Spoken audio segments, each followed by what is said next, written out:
갈라디아서 1장 1절에서 12절까지 말씀을 우리 함께 봉독하시면서 오늘 주님께서 주시는 말씀 기대해 보겠습니다. 먼저 저부터 읽도록 하겠습니다. 사람들에게서 난 것도 아니요 사람으로 인해 된 것도 아니요 오직 예수 그리스도와 그분을 죽은 사람들 가운데서 살리신 하나님 아버지로 인해 사도가 된 나 바울과 나와 함께 있는 모든 형제들이 갈라디아에 있는 교회들에게 편지를 씁니다. 하나님 우리 아버지와 주 예수 그리스도의 은혜와 평강이 여러분에게 있기를 빕니다. 예수 그리스도는 하나님 곧 우리 아버지의 뜻을 따라 이 악한 세대에서 우리를 건져내시려고 우리의 죄를 대신해 자신의 몸을 내주셨습니다. 하나님께 영광이 영원 무궁하기를 빕니다. 아멘. 그리스도의 은혜로 여러분을 부르신 분을 여러분이 그렇게 쉽게 떠나 다른 복음을 쫓는 것에 대해 나는 놀라지 않을 수 없습니다. 사실 다른 복음은 없습니다. 다만 어떤 사람들이 여러분을 혼란에 빠뜨려 그리스도의 복음을 변질시키려고 하는 것입니다. 그러나 우리든 하늘에서 온 천사든 우리가 여러분에게 전한 복음 이외의 것을 전한다면 그는 저주를 받아 마땅합니다. 우리가 전에도 말한 것처럼 내가 지금 다시 말합니다. 만일 누구든지 여러분이 받은 복음 이외의 것을 전한다면 그는 저주를 받아 마땅합니다. 내가 지금 사람들을 좋게 하려고 합니까? 아니면 하나님을 좋게 하려고 합니까? 또는 내가 사람들에게 기쁨을 구하려고 했습니까? 만일 내가 아직도 사람들에게 기쁨을 구하려고 애쓴다면 나는 그리스도의 종이 아닙니다. 형제들이여, 내가 전한 복음은 사람을 따라 된 것이 아니라는 것을 여러분에게 알려드리겠습니다. 우리 함께 읽겠습니다. 시작. 그 복음은 내가 사람에게 받은 것도 배운 것도 아닙니다. 그것은 오직 예수 그리스도의 계시를 통해 받은 것입니다. 아멘. 이번 주부터 갈라디아서 말씀을 살펴보게 됐습니다. 갈라디아서는 사도 바울이 바나바와 함께 1차 전도 여행을 다니면서 세웠던 갈라디아 지역의 여러 교회들에게 보낸 편지글인데요. 우리 한번 지도를 한번 잠깐 보여주시겠습니까? 네, 그림이 잘 보이실지 모르겠는데요. 이제 먼저 지금 여러분들이 보시기에 그렇죠, 오른쪽에 있군요. 네, 오른쪽에 있는 그 지도는요, 사도 바울 선생이 1차 전도 여행을 하면서 거쳤던 경로가 나온 지도고요. 그리고 두 번째 옆에 있는 지도는 바로 터키 지방을 이제 지도화돼서 이제 저희 여러분들께 보여드린 겁니다. 그러니까 갈라디아 지방이 지금의 터키 지역이었다라는 것을 좀 여러분께 보여드리기 위함이었습니다. 지도로 봐서 그렇지 아마도 바울과 바나바는 정말 어마어마한 거리를 도보로 이렇게 지나면서 힘겹게 걸어가면서 전도를 했을 것입니다. 그렇지만 사도 바울의 이제 그 행적을 보면, 그러니까 사도행전을 보면요, 사도 바울이 그렇게 엄청난 거리를 도보로 이동하면서 복음을 전한 것에 대해서 지쳤다라는 모습을 우리가 사도행전에서 이렇게 많이 발견할 수는 없습니다. 이유가 뭘까? 사도행전 13장 1절에서 4절까지를 좀 여러분들과 함께 읽기를 원합니다. 제가 읽겠습니다. 안디옥 교회에서 예언자들과 교사들이 있었습니다. 그들은 바나바, 니게르라 하는 시므온, 구레네 사람 루기오, 분봉왕 헤롯 안티파스와 어릴 때부터 함께 자란 마나엔과 그리고 사울이었습니다. 그들이 주께 예배드리며 금식하고 있을 때 성령께서 그들에게 너희는 바나바와 사울을 따로 세워 내가 그들에게 맡긴 일을 하게 하라라고 말씀하셨습니다. 그래서 그들은 금식하며 기도한 후 바나바와 사울에게 손을 얹고 그들을 보냈습니다. 그 두 사람은 성령의 보내심을 받아 실루기아로 내려갔다가 거기서 배를 타고 키프로스로 가게 됐습니다. 아멘. 자, 본 말씀을 보면 이제 성령께서요, 하나님께서 갖고 계신 그 원대한 선교의 비전, 그 역사를 이제 막 시작하시려는 것을 우리가 보게 됩니다. 유대인뿐만 아니라 세계의 모든 만민들이 예수 그리스도의 복음을 믿고 천국 백성을 되길 원하시는 그 하나님의 그 간절한 바람, 그 꿈이 이제 곧 이루어지려고 하는 것이었죠.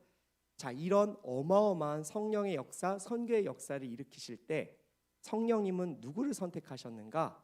바로 바나바를 선택하셨습니다. 그리고 한 사람을 더 선택하셨는데 그가 누구인가? 바로 바울이었어요. 근데 1절 말씀을 보면요, 뭐라고 나왔냐면요, 안디옥 교회는 예언자들과 교사들이 있었다고 합니다. 왠지 예언자들과 교사 이렇게 보기만 해도 하나님의 능력이 있었던 사람들이라고 우리가 어느 정도는 좀 예측을 해볼 수 있겠죠? 자, 그런데요, 성령님은요, 왠지 능력 있어 보이고 그리고 각별한 어떤 뛰어난 재능이 있어 보이는 교사들을 선택한 것이 아니라 스데반이 순교하는 것을 당연하게 여겼고 그리고 수많은 성도들이 핍박했던 사도 바울을 바나바의 동료로 동역자로 부르시고 그에게 1차 전도 여행을 시킵니다. 아마도 안디옥에 있는 수많은 사람들이 성령님의 음성에 굉장히 놀랐을 거예요. 아, 성령님 왜? 많은 사람들이 있는데, 능력 있고 뛰어난 사람들, 신실한 사람들이 많이 있는데 왜 굳이 바울이어야만 합니까? 왜 사람들을 죽이고 핍박했던, 성도들을 못 살게 굴었던 왜 굳이 바울을 선택해서 1차 전도 여행을 시키려고 하시는 겁니까? 라는 반문이 있었던 사람들도 있었을 것 같아요. 자, 그렇지만 주님은요, 과거의 바울의 모습에 전혀 개의치 않으십니다. 왜냐하면 그는요, 이미 다메섹 도상에서 주님을 만났고 주님의 제자로 부름받았고, 그리고 꽤 수년의 시간이 지나서 지금 안디옥 교회에 있는 거거든요. 이미 하나님께서는 그를 정말 훌륭한 충실한 제자라고 여기셨기 때문에 그를 선택하십니다. 그리고 성령님의 이런 선택에 가장 놀랐을 사람은 누구인가? 바로 아마 바울 자신이었을 것 같아요. 죄인 중에 괴수고 사도들 중에 가장 작은 나인데 하나님께서 나를 이 원대한 주님의 비전에 불러주실 수 있는 게 너무나도 감격스럽다. 주님, 제가 죽였고 제가 그 죽음을 방조했던 수많은 정말 믿음의 선진들의 피를 기억하면서 제 죽도록 충성하겠습니다라고 결단했었을 것입니다. 네, 실제로 여러분, 그는요 1차 전도 여행을 보면요 정말 죽도록 충성하는 모습을 우리들에게 보여줍니다. 비시디아 안디옥에 갔을 때는요 복음을 전하다가 쫓겨났고요, 이고니온이라는 지역 가서는 전도를 하다가 돌 맞아 죽을 위협을 느껴서 도망갑니다.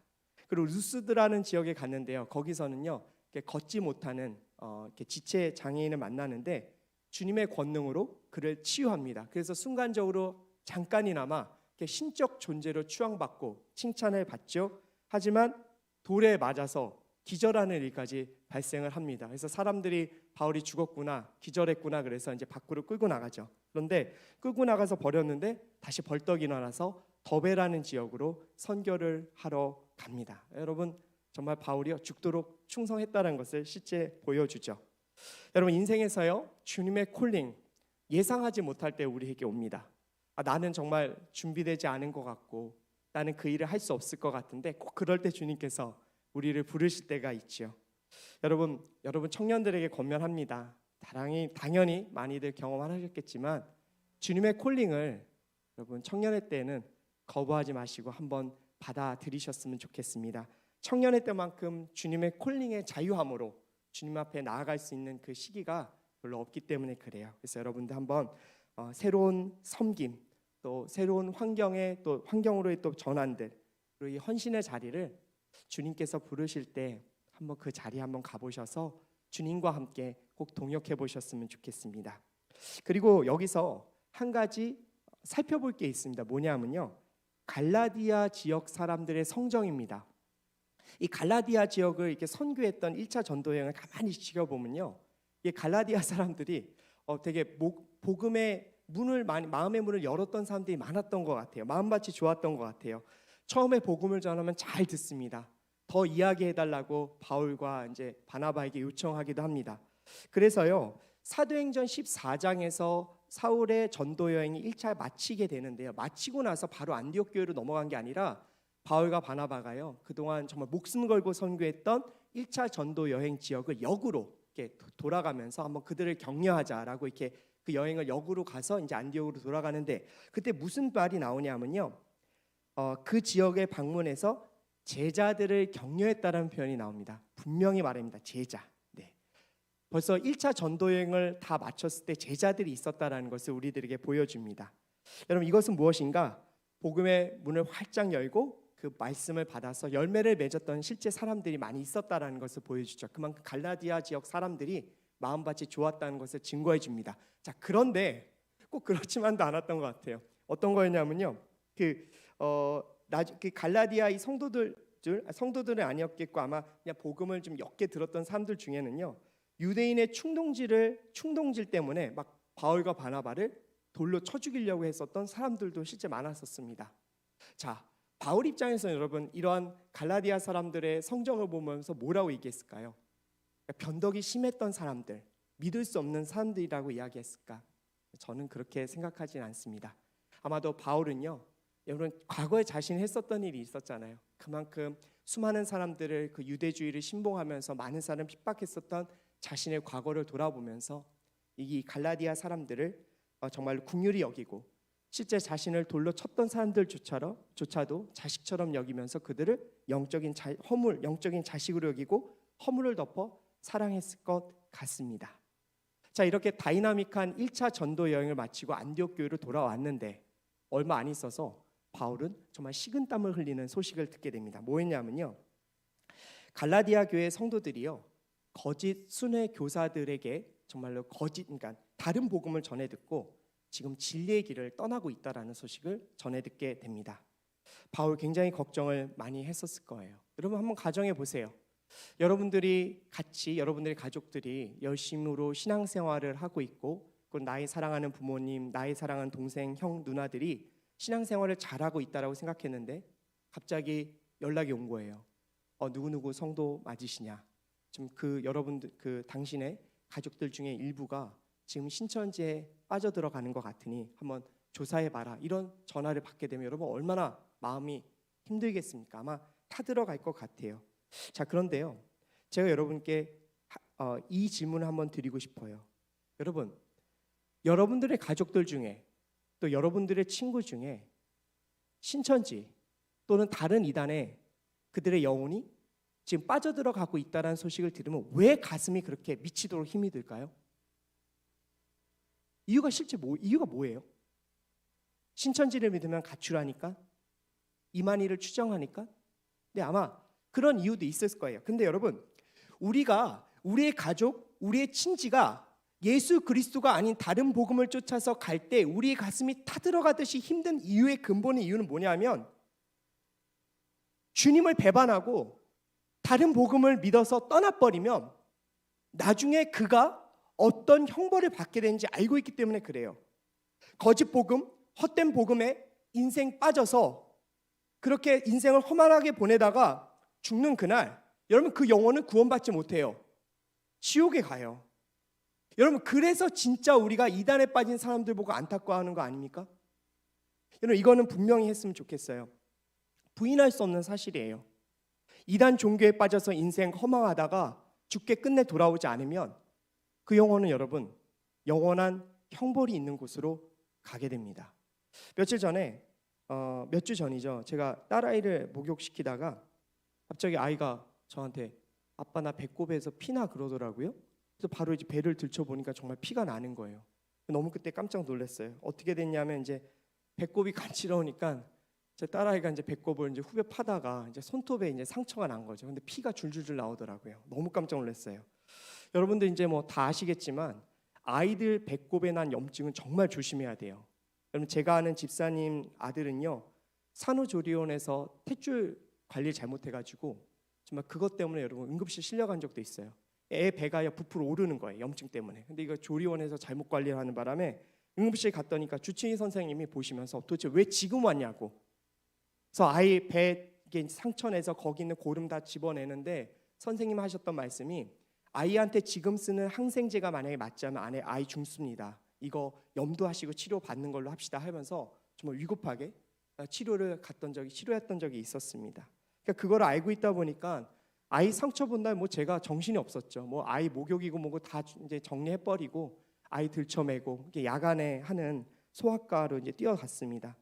가면서도 아이 어떻게 잘못되는 거 아닐까. 이제 제가 제일 걱정한 거는 그 이제 병균이 뱃속으로 들어갔을까봐 제일 걱정이 됐던 거였어요. 근데 이제 다행히도 거기까지는 아니었죠. 하지만 바로 이런 심정, 그 배꼽의 상처 가만히 놔두면 곧바로 죽진 않죠. 하지만 어느 순간에 그 배꼽의 상처가 생명에 위협을 줄 수 있는 치명적인 상처로 돌변할 수 있다라는 아는 아버지의 마음처럼 사도 바울도 지금 그들이 거짓 복음 때문에 영원한 죽음으로 끌려갈 수 있다라는 사실을 알기 때문에 너무나도 애타는 심정으로 이 갈라디아서를 적은 것입니다. 여러분, 복음의 은혜는요 한이 없어요. 복음은요 정말 하나님께서 우리에게 대가 없이 주신 것이에요. 그런데요, 그 한없는 복음을 받아들이지 않으면요 그거에 대한 형벌은 감당하셔야 돼요. 복음은요 회색지대가 없어요.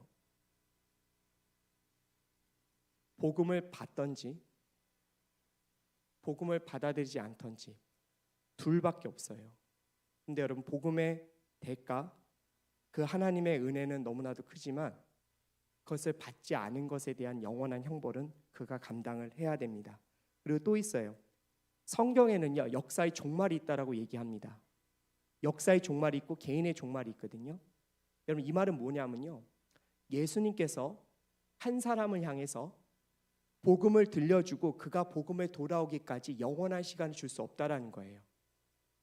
예수님 입장에서는 영원한 시간을 주고 싶어요.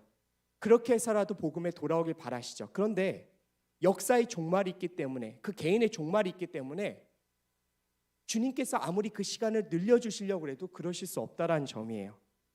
그래서 복음에 대해서는 여러분, 양보하시면 안 돼요. 복음을 미루시는 것을요, 여러분 절대 경계하셔야 됩니다. 복음은 때가 있고 때가 없고의 차원의 문제가 아니라 시급하게 전해야 되는 것입니다.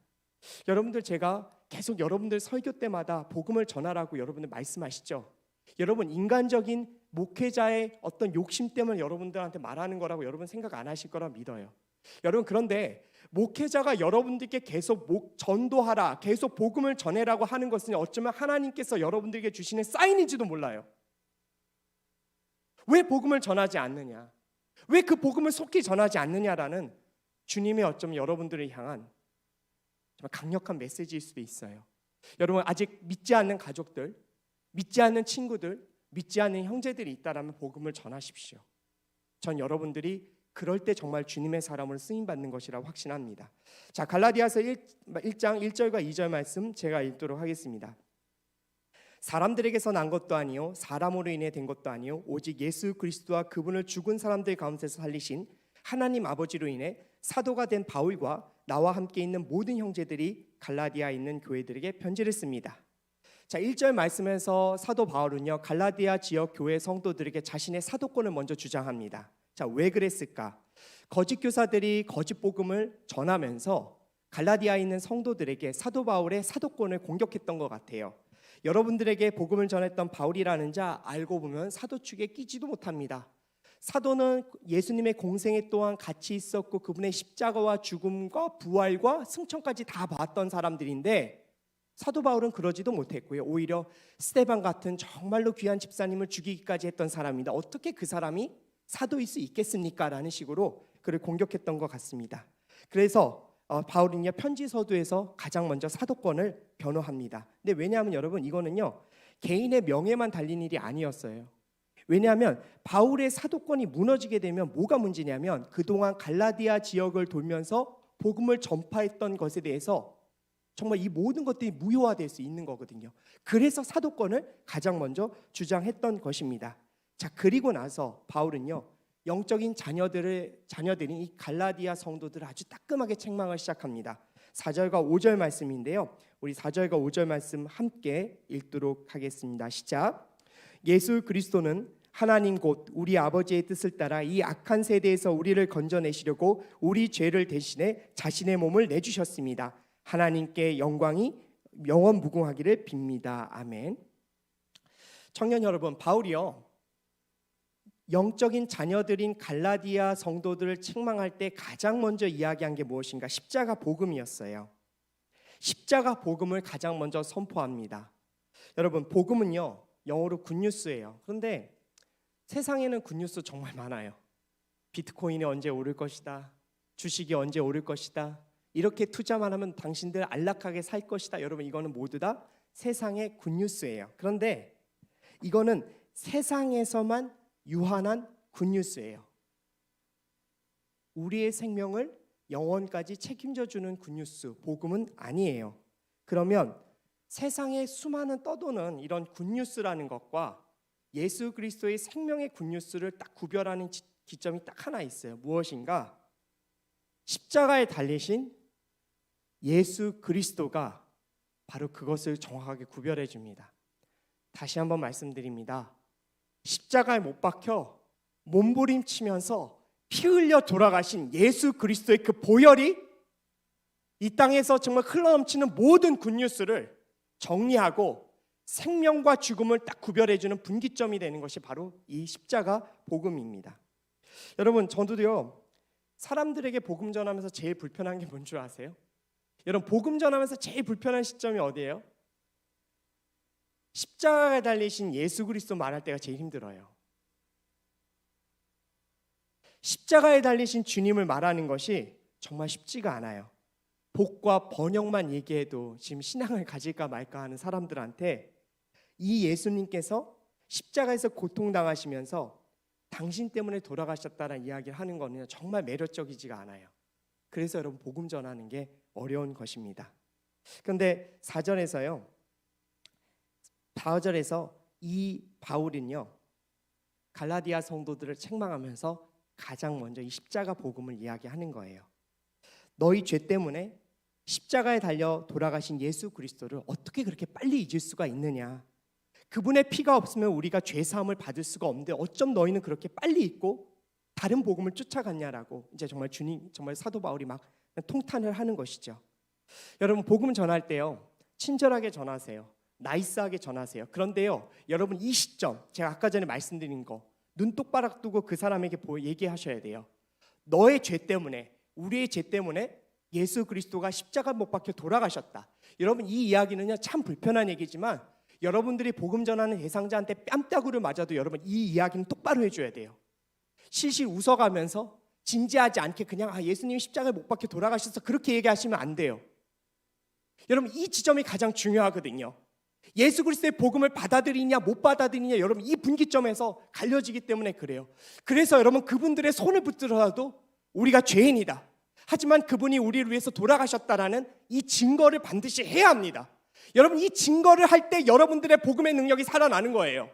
여러분, 이 증거를 할 때 여러분들의 말씀이 여러분들의 몸속에서 살아 움직이면서 운동력 있게 되는 거예요. 왜 하나님의 말씀이 우리 몸속에서 움직여지지 못하냐? 왜 하나님의 말씀이 내 안에서 살아 움직이지 못하는 것을 느끼지 못하냐? 여러분들이 그 도전을 어쩌면 게을리 하시기 때문에 그런지 몰라요. 사랑하는 성도 여러분, 복음을 전할 때 십자가 복음을 여러분 전하길 원합니다. 세상에 여러분, 부흥과 번영을 이야기하는 복음은 세상 천지에 널렸습니다. 그렇지만 우리 갈렙 공동체에 있는 성도들과 이곳에서 예배하는 모든 분들은 오늘 이 시간 여러분들 믿지 않는 예수 그리스도, 믿지 않으시는 친구들 찾아가서 이 십자가 복음을 꼭 전해봤으면 좋겠어요. 그럴 때 여러분들 복음의 능력이 살아나는 것이죠. 자, 6절과 7절 말씀을 제가 한번 읽도록 하겠습니다. 그리스도의 은혜로 여러분을 부르신 분을 여러분이 그렇게 쉽게 떠나 다른 복음을 쫓는 것에 대해 나는 놀라지 않을 수 없습니다. 사실 다른 복음은 없습니다. 다만 어떤 사람이 여러분을 혼란에 빠뜨려 그리스도의 복음을 변질시키려고 하는 것입니다.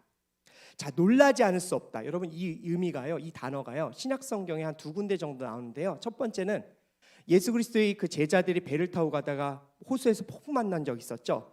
그때 예수님께서 그 폭풍을 잠재우십니다. 이때 한번 쓰입니다. 놀랍다라는 표현. 두 번째로는요, 예수님의 말씀 한마디에 무화과 나무가 마른 것을 그 다음날 본 제자들이 놀랐다라는 표현을 씁니다. 여러분, 한마디로 있을 수 없는 일이 생겼을 때 이 놀랐다라는 표현을 쓴 거거든요.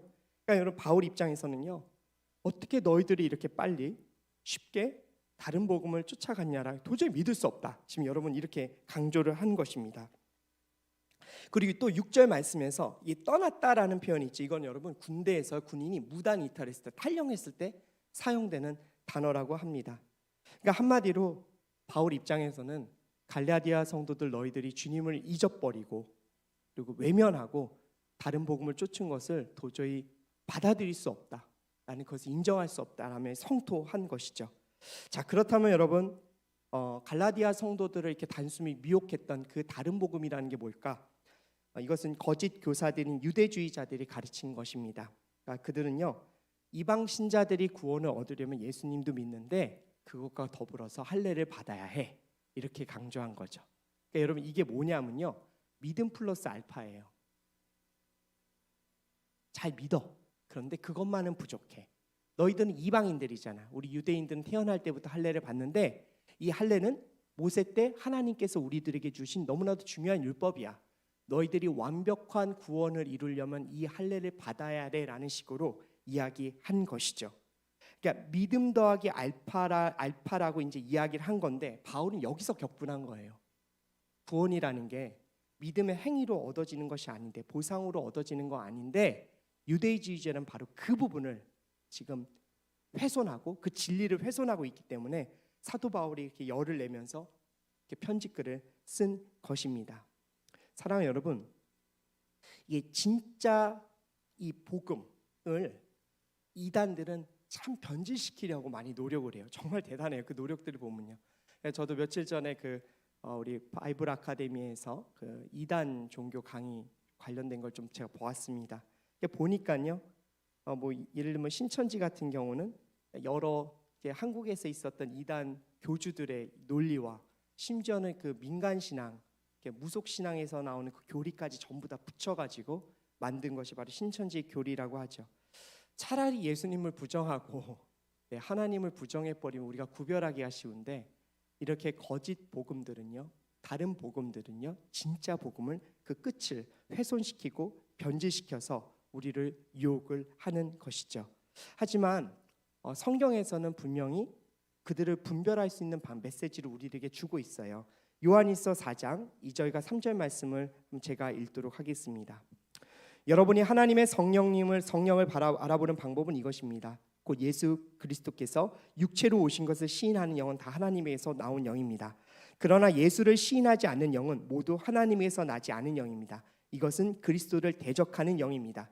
여러분은 그 영이 올 것이라고 말을 들었는데 지금 세상에 이미 와 있습니다. 사랑하는 성도 여러분, 여러분들께 다가와서 여러분들이 느끼기에 약간 이상한 복음을 전하는 사람들에게 꼭 물어보십시오. 예수 그리스도께서 육체로 오신 것을 인정하느냐? 예수님이 왕이신 것을 인정하느냐? 혹시 네가 나에게 지금 전하는 복음에 예수님 이외에 다른 것을 추종해야 된다라고 지금 나한테 말하고 있는 것은 아니냐라고 딱 찔러 말씀하십시오. 그리고 여러분, 이단을 전하는 사람하고는 상종하지 마십시오. 저도요, 신천지를 알기 위해서 신천지에 대한 교리를 일부 기독교 학자분들이 쓰신 책들을 읽지만 그것을 유심히 관찰하고 유튜브를 보면서 공부하진 않아요. 여러분, 왜냐하면요, 제가 알고 있을 때 진리는 딱 하나예요. 예수님이 우리의 왕이시다라는 거. 그 위에는 더할 것도 뺄 것도 없기 때문에 그렇습니다. 자, 이와 같은 6절과 7절 말씀을 통해서 갈라디아서가 우리들에게 보여주는 것 두 가지 메시지예요. 첫째 뭐냐? 세상에는 다른 복음이 있고요, 그리고 복음은 성도들을 미혹하고 있다라는 거. 두 번째는요, 예수님을 아무리 잘 믿는다고 스스로 자부한 자들도 자칫 잘못하면 다른 복음에 끌려갈 수 있다라는 것을 우리들에게 보여주고 있습니다. 올해 갈렙 공동체 수련회 주제가 궤도 수정입니다. 한번 이미지 한번 보여주시겠어요? 네. 궤도 수정, 예, 디자인 예쁘죠? 여러분도 한번 나가시면서 한번 잘 보셨으면 좋겠어요. 자, 그런데요, 다 이제 과학적인 기사들, 과학 기사들 다 보시기 때문에 지금 우주 공간에 여러분 어마어마한 그 쓰레기가 돌고 돌아다닌다 그러잖아요. 대부분 인공위성 파편들이 많다고 제가 들었습니다. 근데 그 인공위성도 여러분 페인트 칠을 하나 봐요. 근데 이 페인트 조각 있잖아요. 딱 한 몇 미리짜리 페인트 조각도 우주 공간에서는 거의 초속의 속도로 날아다니기 때문에 우주 왕복선 유리창에 부딪히면요, 거의 유리창이 금이 갈 정도로 충격이 크다고 합니다. 그래서 아마도 이런 인공위성이 올라가다가 이제 인공위성을 궤도에 올리는 작업을 하다가 이런 쓰레기 같은 것들이 탁 맞으면요, 여러분이 이 궤도를 이탈할 수도 있을 수 있겠죠. 자, 그런데 궤도 이탈이 됐다라고 생각하면요, 지상에 있는 과학자들 난리 나죠. 최대한 빨리 그 인공위성을 바른 본 궤도로 이끌어 내리려고 노력을 할 것입니다. 안 그러면 공기 저항이 없으니까 그냥 쭉 날아가 버릴 수 있잖아요. 우주 저편으로요. 여러분, 지금 여러분들의 신앙의 궤도, 또 믿음의 궤도 좀 어떤지 좀 여러분께 여쭤보고 싶습니다. 코로나 이후에요, 이렇게 우리의 신앙의 궤도를 이탈시킬 수 있는 많은 이단의 또 내용들이 지금 난무하고 있고요. 또 교회를 나오지 못하고 또 교제하지 못하는 이런 상황들이 계속 오래되고 있어요. 그래서 어쩌면 우리의 어떤 신앙의 궤도, 믿음의 궤도를 조금씩 이탈시키는 환경이 요즘 오늘날 우리 시대라고 생각을 합니다. 처음에는 못 느껴요. 여러분, 궤도 이탈할 때 확 이렇게 어디다 가는 게 아니라 정말 조금씩 주님께로부터 멀어질 수 있는 것이 바로 우리의 신앙입니다. 그리고 나중에는 이렇게 영적인 미화가 될 수도 있습니다. 그런데 제가 어제 설교 준비하면서 이런 마음이 들었어요. 그리고 이런 질문을 여러분께 드리고 싶었습니다. 여러분 혹시 여러분들 안에 여러분들이 만들어낸 복음 없으세요? 이 정도면 되겠지. 그냥 적당히 이 정도 하자. 여러분 이런 거 혹시 없으세요? 여러분들이 만들어낸 복음, 타협하는 복음이요. 저는 여기 계신 모든 분들이 주님을 떠나거나 배교하는 일은 없을 거라고 저는 믿습니다. 평생 동안. 자, 그런데요. 제일 걱정되는 게 뭐냐면요. 그냥 적당한 신앙관, 적당한 복음대로 살다가 하나님이 정말 여러분들이 인지하지 못할 그 시간 동안에 하나님께로부터 멀어지는 그 일이 저는 걱정이 됩니다. 현재 많은 청년들이 온라인 예배도 안 드리고요. 모임도 안 오는 청년들이 정말 많이 있게 됐어요. 정말 많아졌어요. 요즘 시대가 그래요. 여러분 그렇게 믿음의 궤도를 점점점 떠나는 청년들이 많아질 때 전 여러분 이 믿음의 중력 안에서 벗어나지 않기를 바랍니다. 태초에요. 믿음의 중력에서 벗어난 사람들이 나와요. 아담과 하와가 그래요. 그들이 하나님의 말씀을 거부하고 죄를 짓고 아름다웠던 에덴 동산에서 쫓겨났어요. 여러분 믿음의 중력에서 벗어나면요 괴로움이 찾아와요. 하나님이 그들을 괴롭게 하려고 하시려는 게 아니라 믿음의 중력을 벗어나면 영원히 유리하면서 괴롭고 힘든 어려움이 찾아옵니다. 그래서 여러분들께 꼭 말씀드리고 싶어요. 지지고 볶고 정말 저 사람 꼴보기 싫고 같이 얘기하고 싶지 않은 저 사람이 있어도 교회에 와서 함께 신앙 공동체 생활을 하기를 저는 정말로 권면하고 싶습니다. 여러분 그게 정말로 오늘날 필요합니다. 특별히 여러분들께 말씀드리고 싶어요. 혹시 이 가운데 예배를 계속 드리면서 신앙 공동체 찾고 싶은 분 계세요? 여러분 영적 방황 이제 오늘부로 마무리하셨으면 좋겠어요. 그리고 여러분들이 계신 곳에서 정착하셨으면 좋겠어요. 여러분 그것이 주님께서 여러분들에게 지금 바라고 계신 것이에요. 제가 또 한 가지 있어요. 여러분 신앙생활 하면서 주일날 예배 열심히 드리시잖아요. 다 좋아요. 그런데 한 가지만 물어볼게요. 여러분들 삶에서 한 번쯤 일주일에 주님이 나에게 원하시는 거 뭘까? 주님이 이 교회를 위해서 나에게 혹시 필요한 것을 원하시는 거 뭘까라는 질문을 좀 하세요. 여러분 주님이 나에게 뭘 원하실까? 주님의 피 가운데 세워진 이 교회를 위해서 하나님 내가 뭘 하길 원하십니까? 라는 질문이 한마디도 없다라는 건 여러분 뭘 의미하는 줄 아세요? 주님의 관심에 여러분들이 마음이 없다라는 거예요. 목사님 어떻게 이렇게 말씀하세요라고 얘기할 수 있지만 여러분들의 직장 삶과 여러분들의 정말로 목표에 최선을 다하는 것도 주님께서 여러분들에게 주신 일이기 때문에 최선을 다하는 것이라고 저는 생각을 해요. 그런데 여러분들의 신앙의 정말로 베이스 캠프 같은 가장 중요한 이 교회를 위해서 주님 내가 뭘 하길 원하십니까? 라는 질문을 단 한 번도 하지 않고 살아간다라면 여러분 그거는 주님이 너무 마음이 아프실 것 같아요. 너는 신앙의 베이스의 캠프에 와서 영적으로 공급받고 영적으로 힘을 얻고 돌아가면서도 왜 내가 세운 이 교회에 대해서는 전혀 관심이 있지 않느냐? 내가 이 교회를 통해서 이 세상 가운데 복음을 전하고 선교를 하고 수많은 불쌍한 이들을 돕는 데에 대해서 왜 한 번도 관심을 갖지 않느냐라고 물어보실 때 여러분 뭐라고 답변하시겠어요? 주님의 관심사에는 아무런 여러분 흥미도 없고 관심도 없는 거예요. 그냥 내 신앙 하나 잘 지켜자 그렇게 살아가는 거죠. 여러분 그러면요 말씀해 드리죠. 절대 믿음의 성장은 이루어지지 않아요. 믿음의 성장은 주님의 비전을 따라갈 때 일어나는 거예요. 여러분 믿음의 성장이 일어나고 싶으세요? 하나님의 비전을 쫓아가셔야 돼요. 하나님의 비전이 무엇인지 물어보셔야 돼요. 하나님께서 나에게 갖고 계신 비전 물어보셔야 되죠. 하지만 동시에 주님 이 시대 가운데 하나님께서 원하시는 비전이 뭐예요? 라고 물어보셔야 돼요. 그것을 물어보지 않으면서 신앙의 성장을 하고 싶다. 여러분 어려워요. 여러분 신앙의 비전을 쫓을수록 우리는 안정적인 하나님의 궤도 안에서 올라오는 거예요.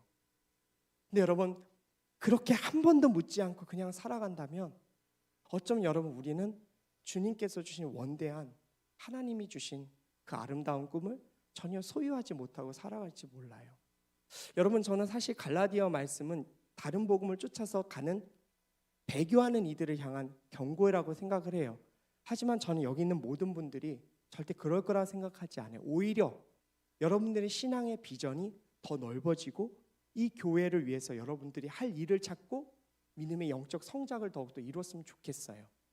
목사님 이제 콜링의 때가 다가오시니까 지금 막 그렇게 속된 말로 뭐 밑밥 던지시는 거 아니야? 절대 아니에요, 여러분.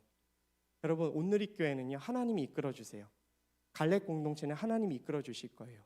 저는 믿어요. 제가 기도만 해도 하나님께서는 저에게 믿음의 동역자 다 붙여주실 거고 갈렙 공동체는 내년도 건강하게 갈 거예요.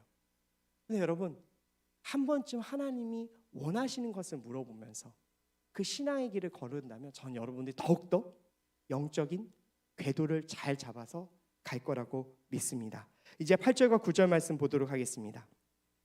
그러나 우리든 하늘에서든 온 천사든 우리가 여러분에게 전한 복음 위에 전한다면 그는 저주를 받아 마땅합니다. 우리가 전에도 말한 것처럼 내가 지금 다시 말합니다. 만일 누구든지 여러분이 받은 복음 위의 것을 전하다면 그는 저주를 받아 마땅합니다. 여러분 바울은요 다른 복음을 전한 자들에게 저주를 받을 것이라고 2번이라고 말합니다. 그 대상은요 처음 복음을 전한 자기 자신과 우리 사람들이 신비롭게 생각하는 천사들조차도 다른 복음을 전한다면 바울 자신조차도 천사들조차도 저주를 피할 수 없을 거라는 것을 경고합니다. 하늘로부터 내려오는 저주, 여러분 이걸 누가 감당하겠어요? 하나님께로부터 오는 저주는 여러분 받아서는 안 돼요. 받는다는 것 자체가 죽음이기 때문에 그래요. 그런데 왜 사도 바울은 이렇게 거짓 교사들에게 이렇게 무시무시한 이야기를 하는가? 여러분 이단 교주들은요 사람들을 그렇게 죽이는 것 뭐 많지 않을 것 같아요. 여러분 우리 뉴스 기사를 통해서 그냥 어쩌다 막 이단 그 교주들 안에서 무슨 분파가 있어서 사람을 죽이는 일들을 우리가 가끔 보지만 대놓고 사람 죽이지는 않죠. 그런데 하나님 보시기에 이단 교주들은 영적인 살인을 저지르는 자들이에요. 왜냐하면 그들 때문에 한 영혼이 지옥으로 끌려가니까요. 그래서 여러분 예수님께서 뭐라고 얘기하셨냐면요 23장 15절과 33절에 이렇게 얘기해요. 너희들에게 화가 있을 것이다. 율법학자와 바리새파 위선자들아, 너희는 개종한 한 사람을 만들려고 육지와 바다를 두루 다니다가 정작 누군가 개종자가 되면 너희보다 2배나 더 악한 지옥의 자식으로 만든다. 이 뱀들아, 이 독사의 자식들아, 너희가 어떻게 지옥의 심판을 피하겠느냐. 말씀 보면요 사도 바울은 예수님에 비해서는 정말 완곡한 표현으로 정말 그들에게 경고했던 것 같습니다. 사랑하는 여러분, 이 값없이 주어진 복음을 결단코 우리가 떠나지 않고 정말 주님께서 모든 것을 치루셨다라는 정말 그 의미를 알고 이 소중한 복음을 꼭 붙들고 정말로 다른 복음이 아닌 진짜 복음만을 쫓아가기를 원합니다. 사랑하는 여러분, 우리가 그냥 받은 복음이 아니에요. 값싼 복음이 절대 아니라는 것입니다. 그런데 이 값싼 복음이 아닌 진짜 귀한 복음을 받은 우리 모든 사람들은요 복음을 통해 생명을 재생산해야 되고요 전파하는 데 부르심을 받았어요. 그러니까 복음을 그냥 내 안에만 간직하고 일주일에 한 번 그냥 예배 잘 드리고 내 삶에만 충실하지라고 한다면 어쩌면 여러분 이 복음은요 우리 안에서 그 빛을 발해버릴 수도 있어요. 하지만 하나님께서 주신 나의 복음을 정말로 다른 이들에게 전해야지라는 생각을 할 때부터 이 복음의 빛은 생명을 발하기 시작합니다. 평생 동안 자신의 꿈만 쫓다가요 인생 후반부 가서 내가 왜 주님을 쫓지 않았을까 이런 후회는 절대 안 했으면 좋겠어요. 여기 있는 모든 분들은 이제 결혼을 하고 자녀를 낳을 분들이세요. 여러분들 결혼하고 자녀가 한 10살, 11살 장성할 때까지는 여러분 가정사역에 충실하셔야 됩니다. 그때는 여러분도 아무리 교회 사역 열심히 하려고 해도 어려우세요. 제가 그러려는 분도 오히려 만류할 것 같아요. 가정에 충실하셔서 자녀들을 정말 믿음으로 잘 성장시켜 주세요. 거기까지. 그런데 그 이후에 여러분, 우리가 영적인 궤도로 다시 돌아올 때는요, 여러분 청년부 시절의 믿음이 그거를 끌어줍니다. 청년부 시절에요, 전혀 이런 교회 일과 사역과 나하고는 아무런 상관없어. 그렇게 지나시다가 나중에 장성해서 다시 이 신앙의 본궤도로 돌아오는 거 만만치 않은 또 씨름이 있을 것 같습니다. 하나님의 복음, 진짜 복음을 갖고 있는 여러분들이 이 교회 공동체 안에서 십자가 붙들고 또 기도하고 예배하고 정말 여러분들이 열심으로 달려가심으로 영적 궤도 안에 꼭 있기를 원합니다. 메시지 갖고 기도하도록 하겠습니다.